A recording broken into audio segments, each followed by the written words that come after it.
For a woman of means, the vastness of the land was meant to be a comfort, a testament to a life well built.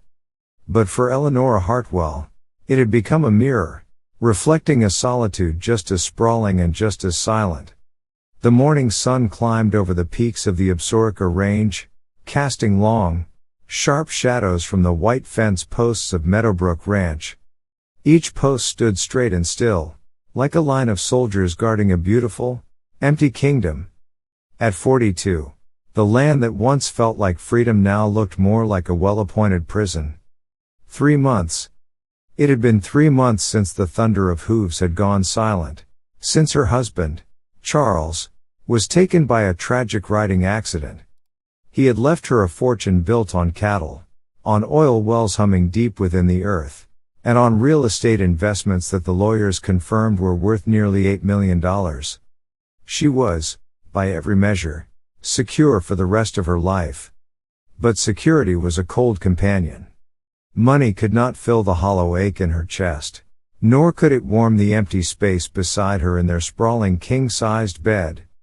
Wealth, she was learning, drew crowds of advisors and sympathizers, yet it left the heart lonelier than ever. The sudden crunch of heavy boots on the gravel path was a sound so alien to her quiet routine that Eleanora's heart jolted. She hadn't been expecting anyone. Her nearest neighbor was 5 miles of dust and prairie away. Peeking through the delicate lace of the kitchen curtains, she saw a figure so immense it seemed to bend the light around it. A man stood on her porch, so tall he had to duck his head slightly beneath the overhang, his shoulders broad enough to block out the morning sun. He was an anomaly, a disruption to the fragile peace she had curated. When Eleanora opened the door, a wall of caution firmly in place, she found herself looking up at what was surely the largest man she had ever seen. He must have stood 6'8", a giant carved from oak and weathered by hardship. His face was a map of outdoor labor, etched with the lines of sun and struggle. His clothes, a faded denim shirt and worn jeans, had seen far better days. His boots were scuffed, his hat crumpled in his hands, but it was his eyes that held her. They were green, and in their depths burned a desperate intensity that made her instinctively take a step back. He removed his hat, revealing thick brown hair streaked with hints of gray. "Ma'am," he said, his voice a low rumble that seemed to vibrate in the wood of the floorboards. "My name's Jake Sullivan. I heard about your husband's passing. And I need work." Her first instinct was to close the door.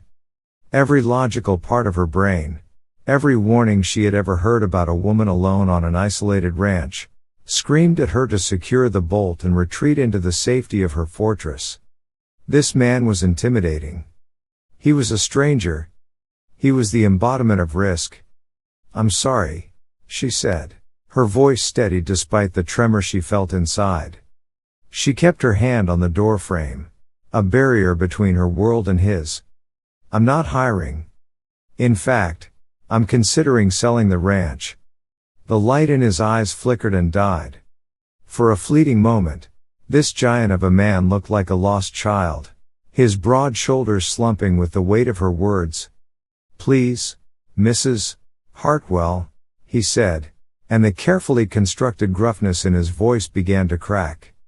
"I've been out of work for 2 months.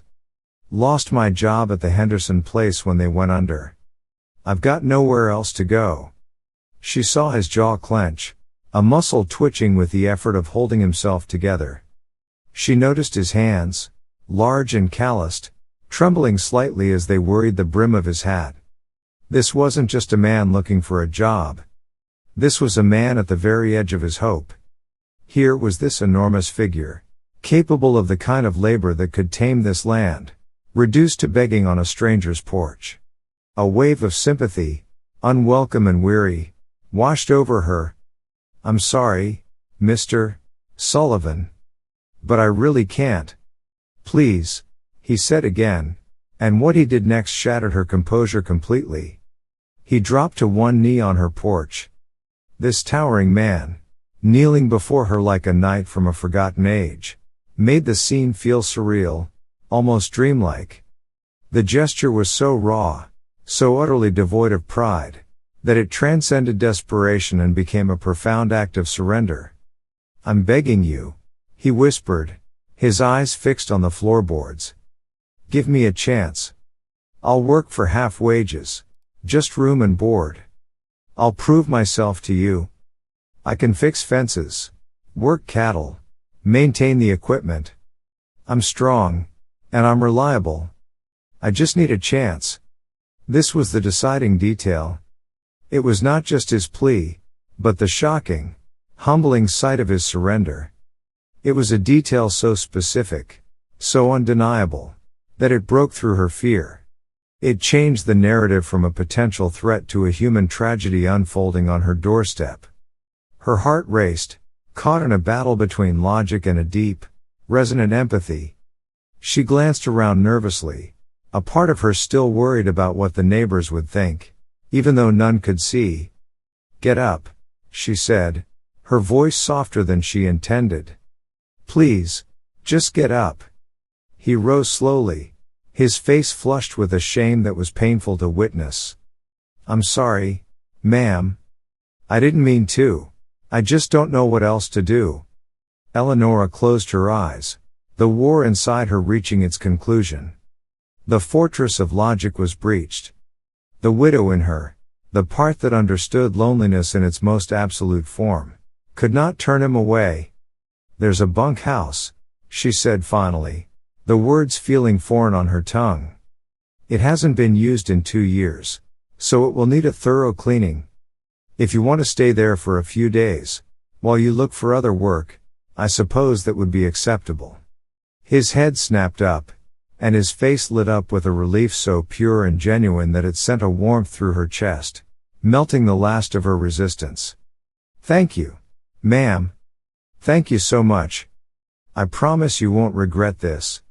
But as Eleanora watched Jake Sullivan walk toward the old bunkhouse, his broad shoulders set with a newfound determination, a single, unsettling thought echoed in the quiet of her mind. She wondered if she already did. Over the next week, Jake Sullivan proved to be exactly what he had promised. The man was a force of nature, a whirlwind of quiet, focused energy.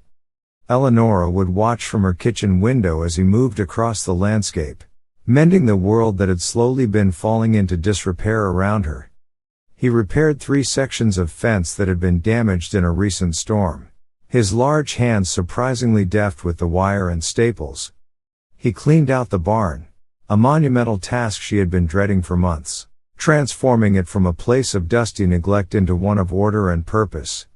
He even fixed the stubborn water pump near the trough, coaxing the rusted machinery back to life with a patience she found mesmerizing.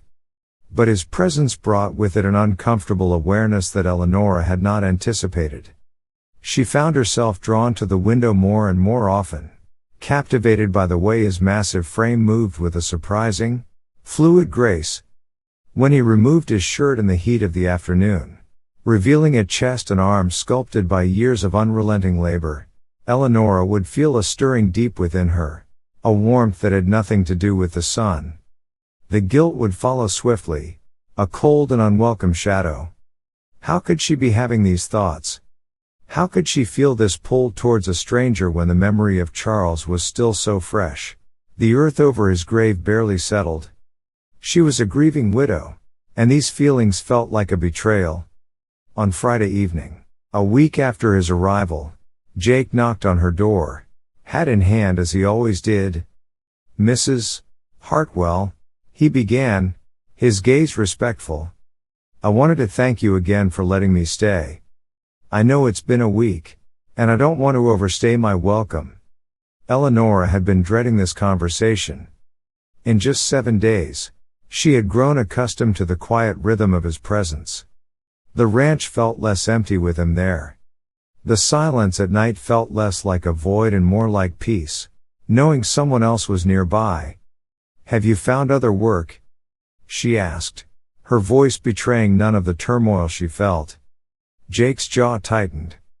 "I've applied at every ranch within 50 miles.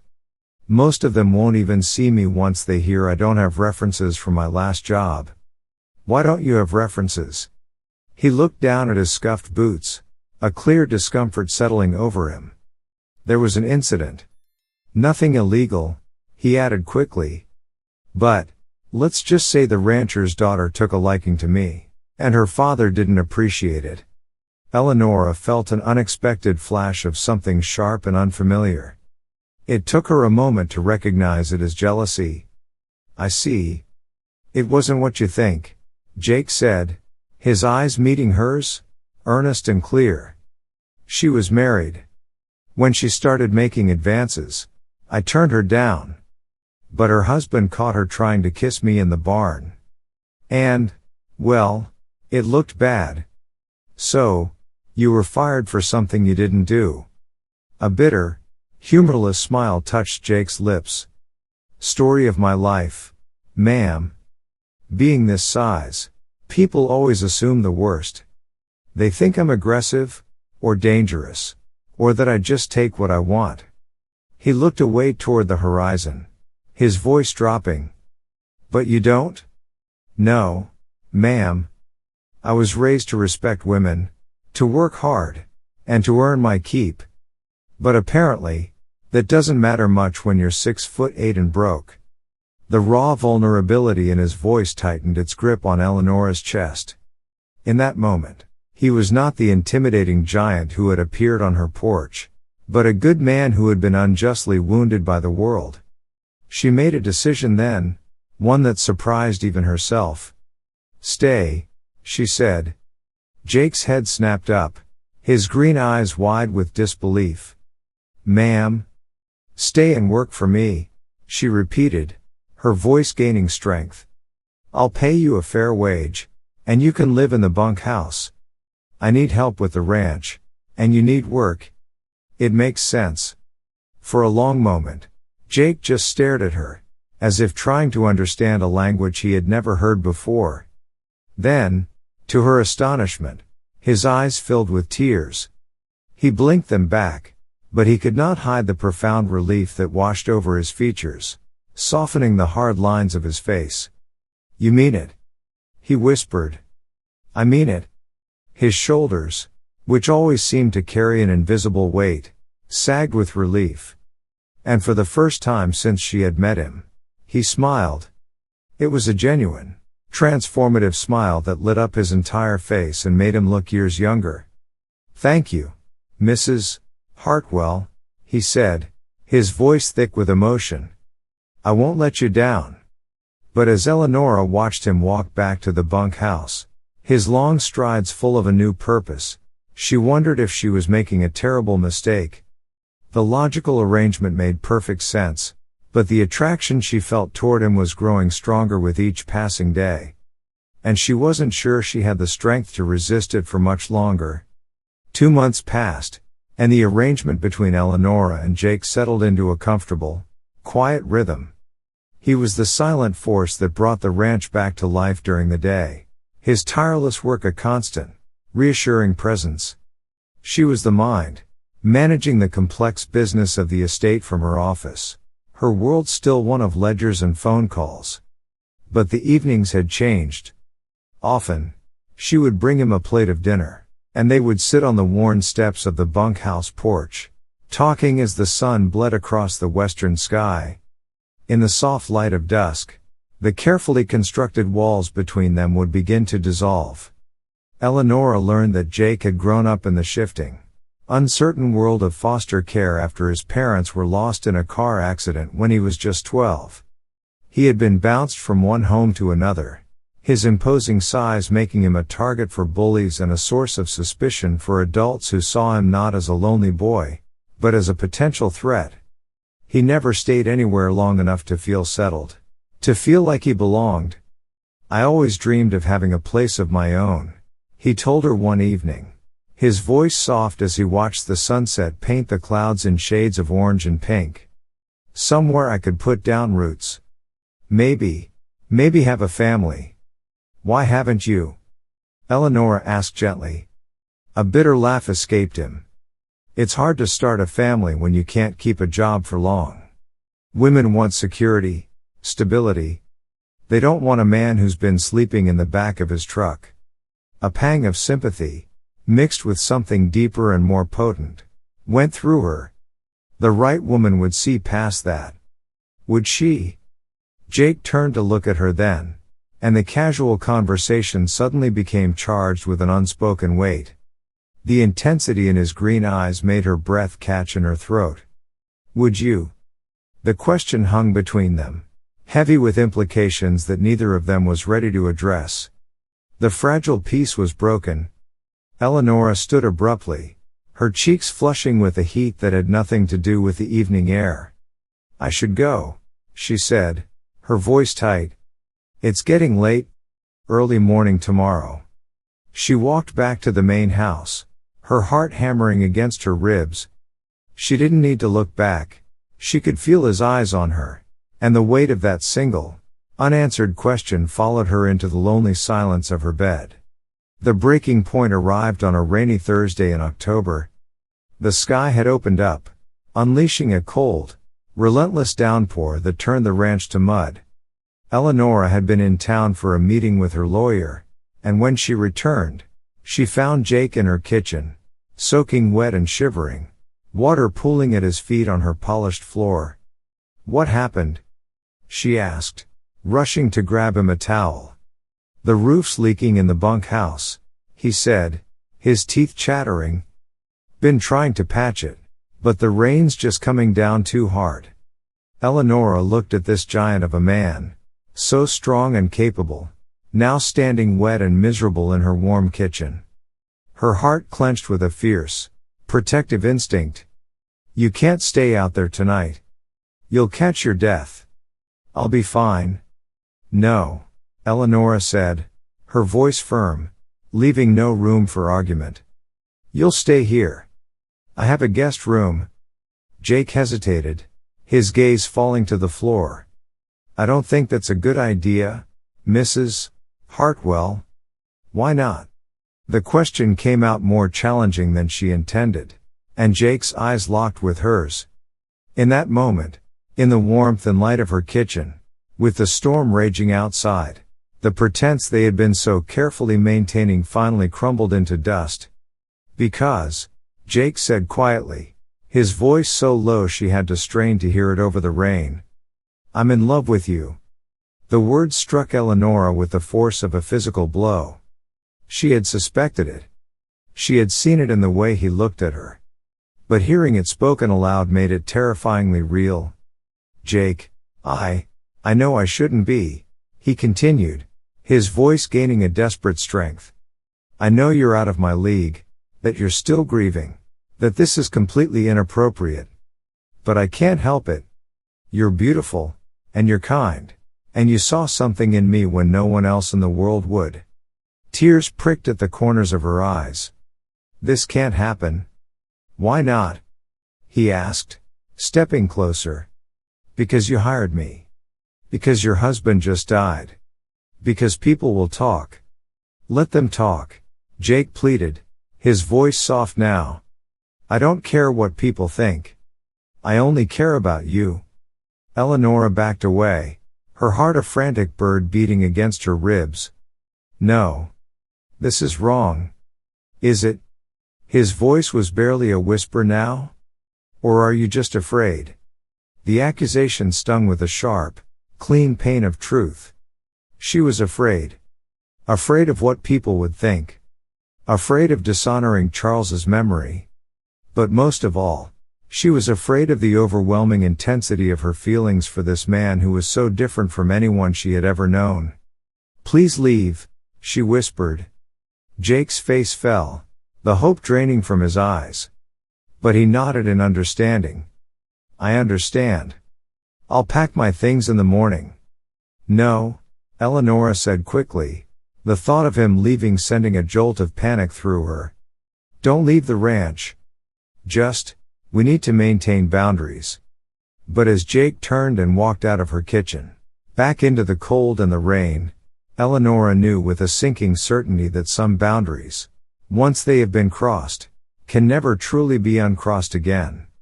The weeks that followed the confession were a special kind of torture.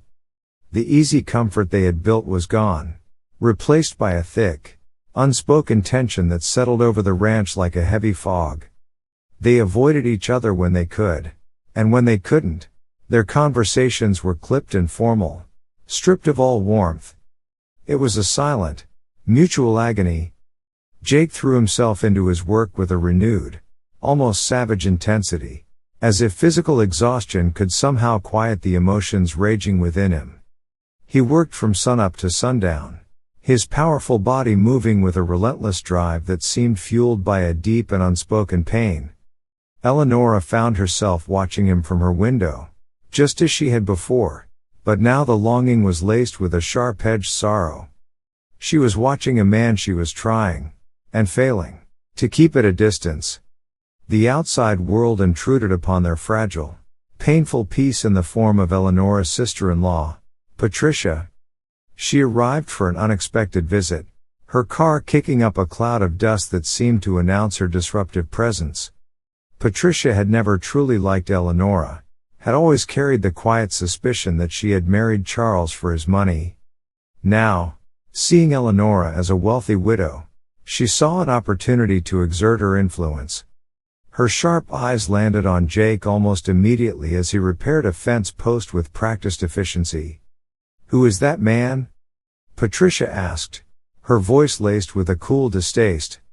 "That's my ranch hand, Jake," Eleanora said carefully, bracing herself. "He's enormous," Patricia observed, as if his size were a personal offense. "Where on earth did you find him?" "He needed work, and I needed help." Patricia's eyes narrowed, her gaze turning sly. "How well do you know him, Eleanora? Have you done a background check? A man that size could be dangerous." "He's not dangerous." Eleanora felt her temper flare. "He's a good man." "Is he?" Patricia's voice was smooth and sharp, like a polished stone. "Because I've been asking around town. And people are talking. They're saying you're having an affair with your hired help." The words struck Eleanora with the force of a slap. Her cheeks burned with a hot, fierce shame. This was her deepest fear, given a voice. "That's ridiculous." "Is it? You're a wealthy widow, alone on this massive ranch with a man who looks like he could snap you in two. What are people supposed to think, Eleanora?" The cruel words hit their mark precisely because they echoed the doubts she already had. She had been so focused on her own internal struggle that she hadn't truly considered how their situation appeared to the outside world. "I think you should fire him," Patricia continued, her tone now one of feigned concern. "Before this gets out of hand and ruins your reputation completely." That evening, Eleanora found herself walking the familiar path to the bunkhouse, her heart heavy with the conversation she knew she had to have. Patricia's words echoed in her mind, poisoning her resolve. Jake answered on the first knock, his face lighting up for a brief second when he saw her, before the hope was replaced by a guarded caution. "Mrs. Hartwell, what can I do for you?" She stepped inside, and was struck, as she always was, by how neat and sparse the small room was. A single bed, made with military precision. A small, clean table. A few worn books stacked neatly beside a lamp. This was the entire world of a man who had nothing, but who was grateful for everything. The thought made what she was about to do feel even more cruel. "People are talking, Jake," she said, the words coming out without preamble. His face hardened. He knew what this was about. "About us," she continued, her voice trembling slightly. "About the impropriety of our situation. A widow and her hired hand." "Let them talk," he said, his voice low and steady. "I can't," she whispered, the words breaking. "I have a reputation to maintain. Charles's memory to protect." She was speaking Patricia's words now, not her own. She was choosing the fortress over her heart. Jake was quiet for a long moment, the silence stretching between them, thick with unspoken pain. When he finally spoke, His voice was strained. Are you firing me? Eleanora couldn't look at him. She closed her eyes, shutting out the sight of the hurt she was inflicting. I think it would be best. She turned to leave, to escape the suffocating sadness in the small room. The terrible deed was done. But as she reached the door, his voice, quiet and desperate, stopped her cold. What if there was another way? Eleanora turned back, her mind reeling, confused by his question. What do you mean? Jake took a deep, shuddering breath, as if steeling himself for one last, desperate gamble. And then, to her utter shock, he dropped to one knee again. But this time, the gesture felt different. It was no longer the plea of a desperate man for a job. It was the supplication of a king who had nothing to offer but his entire kingdom, his heart. Marry me, he said, the words cutting through the heavy silence.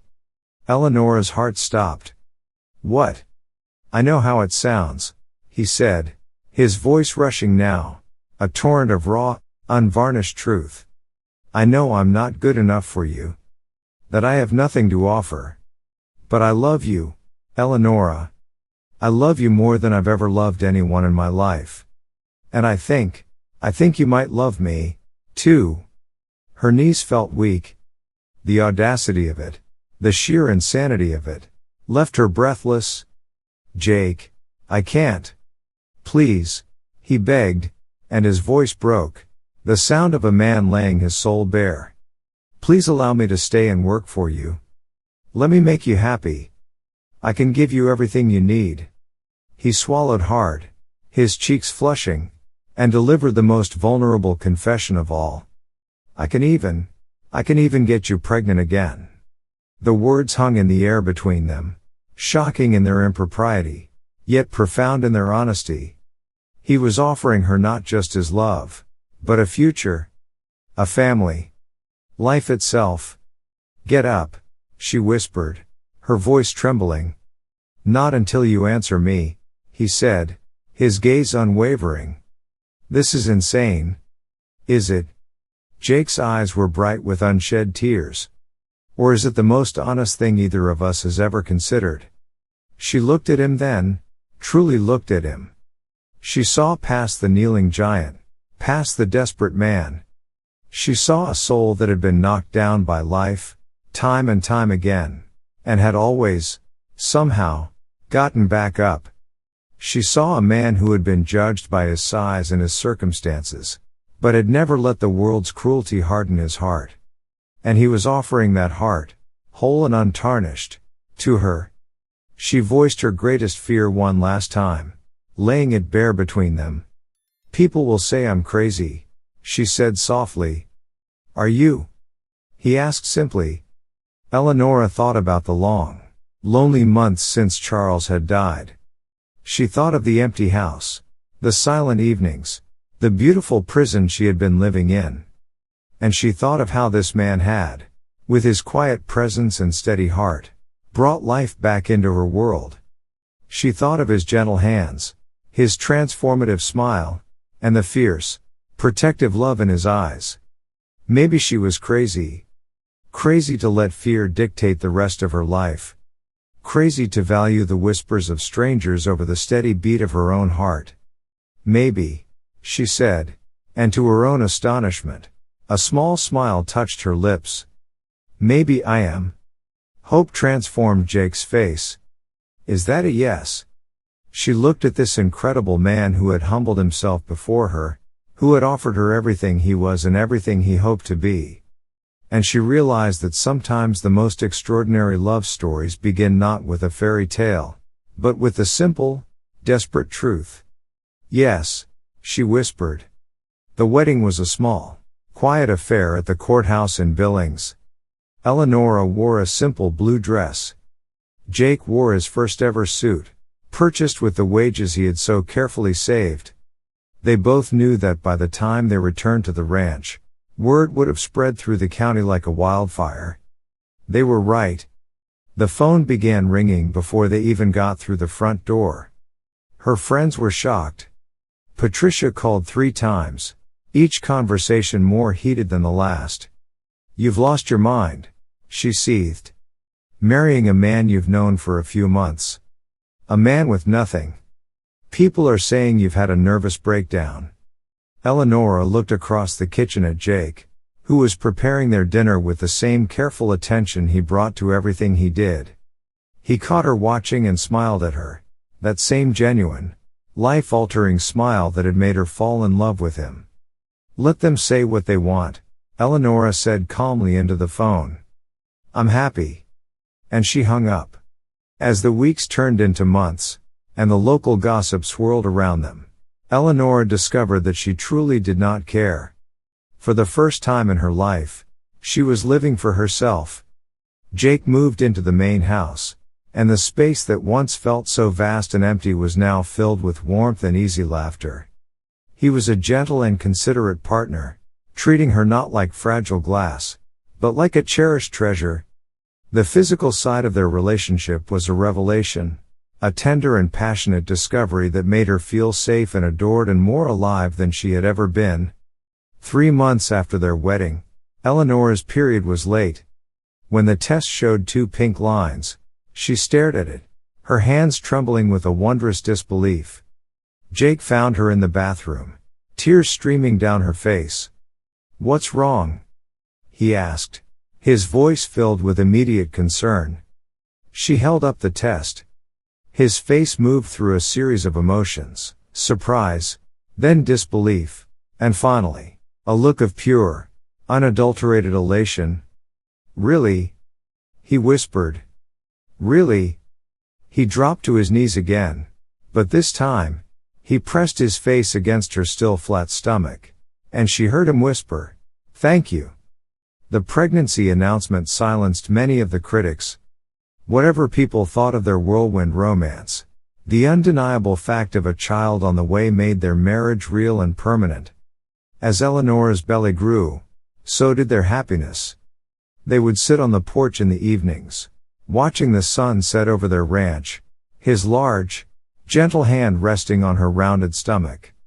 "I never thought I'd have this," he told her one night, his voice thick with wonder. "Have what?" "A family. A home. Someone who loves me." Eleanora leaned her head against his solid shoulder. "I never thought I'd have this either." "What? Another baby?" "No," she said softly. "A love story." He turned to look at her, and in his green eyes, she saw their future. Their child, their ranch, their life, woven together by a love that had defied all odds. It wasn't the life she had planned, but it was so much more than the life she had ever dreamed of. As the first stars began to appear in the darkening sky, Eleanora knew her journey was complete. She had found something worth more than all the wealth in the world. She had found love, and that was enough.